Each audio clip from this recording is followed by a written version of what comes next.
खिलाड़ी कर लें तैयारी, जल्द आने वाली है लॉन्ग मार्च की बारी। इमरान खान ने अक्टूबर में लॉन्ग मार्च का ऐलान कर दिया। चेयरमैन पीटीआई ने कहा कि लॉन्ग मार्च होगा और अक्टूबर में ही होगा। मुझे पता है ये लोग क्या करेंगे, इसलिए मैंने पूरी तैयारी कर रखी है। अब हम वो प्लानिंग कर रहे हैं कि ये हमें रोक नहीं सकते। अगर ये इलेक्शन की तारीख का ऐलान कर देते हैं तो लॉन्ग मार्च रुक जाएगा।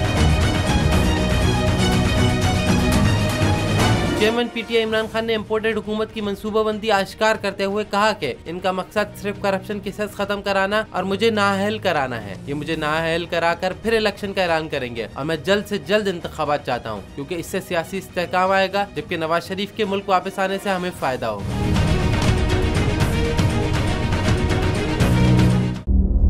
सबसे बड़ी कवरेज 16 अक्टूबर सबको मोटिवेट करें कि उन्होंने निकल के इलेक्शन में वोट डाल दिए।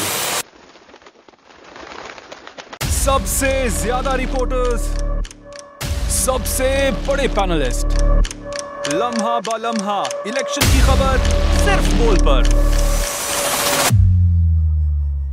सबसे ज्यादा व्यूज, सबसे ज्यादा रील्स और सबसे ज्यादा रेटिंग के साथ बोल अब भी नंबर 1 पोजीशन पर बरकरार। सब्सक्राइब करें और बेल दबाएं ताकि कोई खबर रह न जाए।